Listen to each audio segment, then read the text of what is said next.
Okay, well, thank you for joining me again. We're on for the last of the DJI Go Litchi reviews of the app. This is the last one. This is Litchi for Android. And we're going to have a look around at the options on Litchi for Android to see what it's like. I've not actually looked pretty much into this. So I think it's got a feeling it's going to be pretty much like the iOS version. You've got your waypoint, follow. Now, follow wasn't on my iOS one I did earlier because my iOS device, my iPad doesn't have GPS or anything, so I think it hid that one from me. Orbit, focus, pano and track, and obviously login, which I've not done yet. So they're the same modes as you got on the previous one. I'm not going to go through those because I've already covered those in the Litchi for the Phantom 2 Vision, which is links going to be down below for that. Come out there, choose FPV. Right, okay. So yeah, satellite count, batteries, etc. across the top here. Click on the options, menu settings. This is a more familiar layout for us Android users. Units, we're going to put into Imperial. Show battery voltage, always good. Home orientation, GPS coordinates, I like those showing. Map type, map auto zoom, find my aircraft, reset all settings, language, privacy, etc. etc. In the camera tab, auto record, always have auto record. So many people have said to me, I flew a really good mission but I forgot to hit the record button. Don't. Auto record, what it's there for. Video format, you can have MOV or MP4. MOV, I think, is usually for Mac users. Anti-flicker, 50 Hz if you're in the UK, 60 Hz if you're in like America. Show histogram, we'll turn that on. Grid lines, disabled. Preview quality, you can have 10, 8, 6 or 4. On a slower device, I think I recommend 4. If you've got a really good device, go for the 10. Transmission channel, we can change that again, as we could before. And we've actually, you know what? This is showing 31 channels. That's something I didn't expect.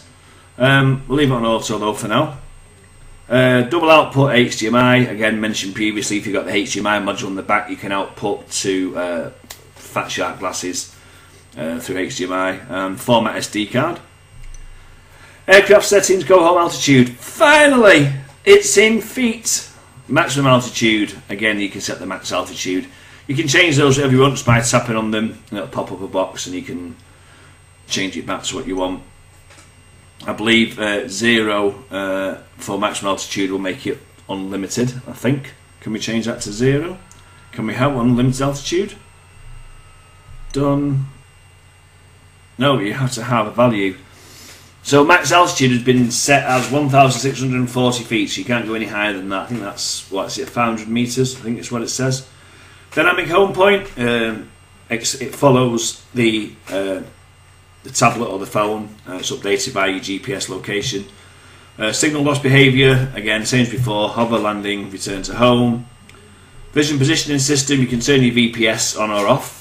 If you've got VPS, that is on the Phantom 3 Advance and the Phantom 3 Pro. It's not on the Phantom 3 Standard. You can calibrate the compass, you can log flights, healthydrones.com user token. I've got one of those, mentioned it in the last video, healthydrones.com. If you don't know what it is, it's a site that will give you all the in-depth information on your flight logs, how well your passengers are performing, where you had good GPS, if you had bad GPS. It's great if you've had maybe a flyaway or something happen with your quad that you weren't happy about.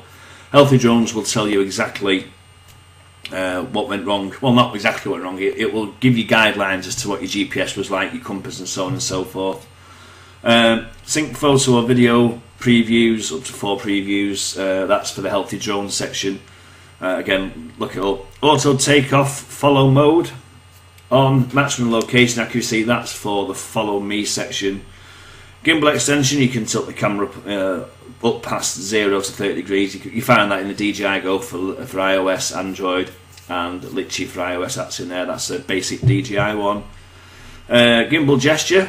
This is what some people don't understand. Gimbal Gesture is if it's on and you swipe your finger down the screen, the camera will rotate downwards, and if you swipe your finger up the screen, the camera will rotate upwards.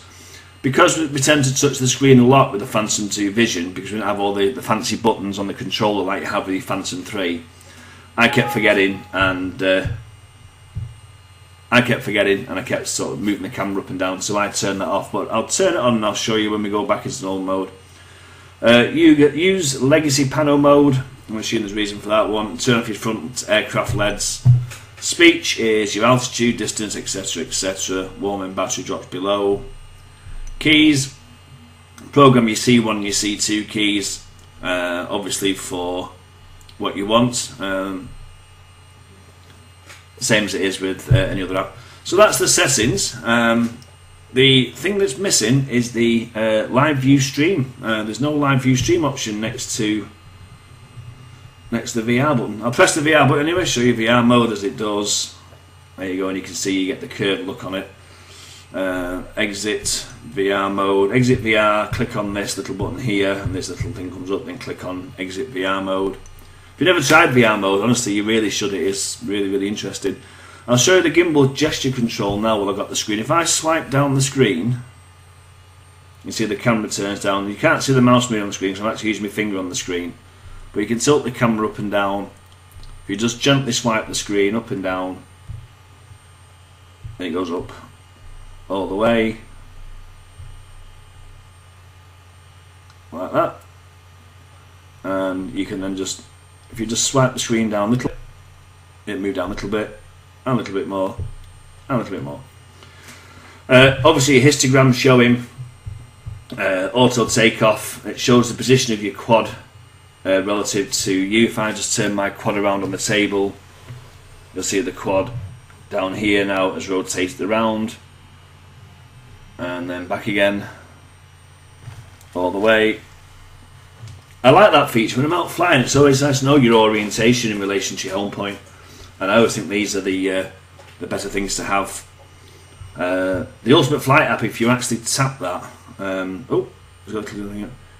Exposure metering, exposure metering set to center mode. Oh, I see. I'm not sure what it taps. Oh, I see. So you can have it there or there. Okay, that's fair enough then.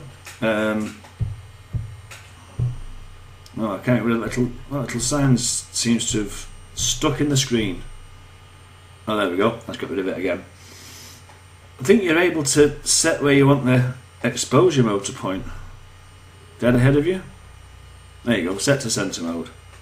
Anyway, yeah, histogram set there. Get rid of that. That seems to be a bit of a... Oh, there we go. It's disappeared eventually. Last thing I need to show you, obviously, is the camera settings. So at the moment we're in standard picture mode.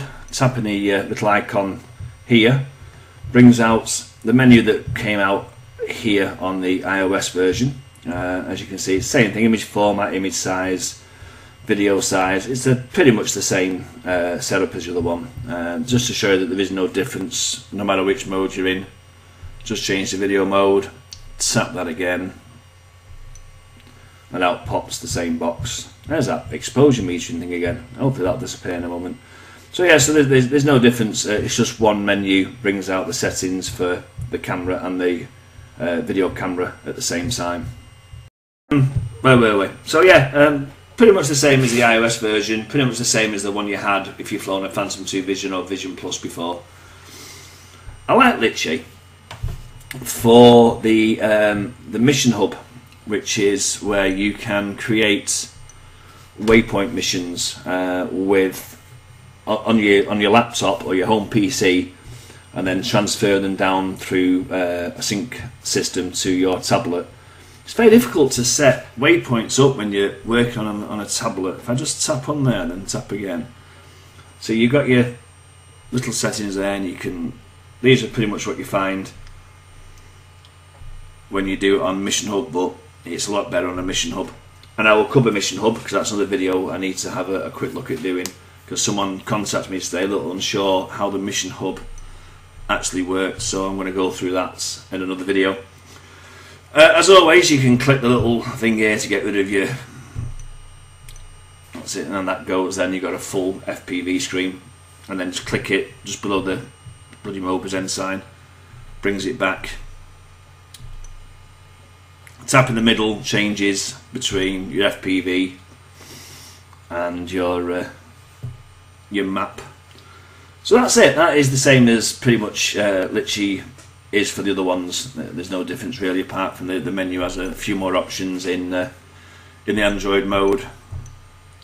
So that's it. Right, so I'm going to go now. I've got videos I need to edit. As always, thanks very much for watching, and safe flying, and I will see you again real soon.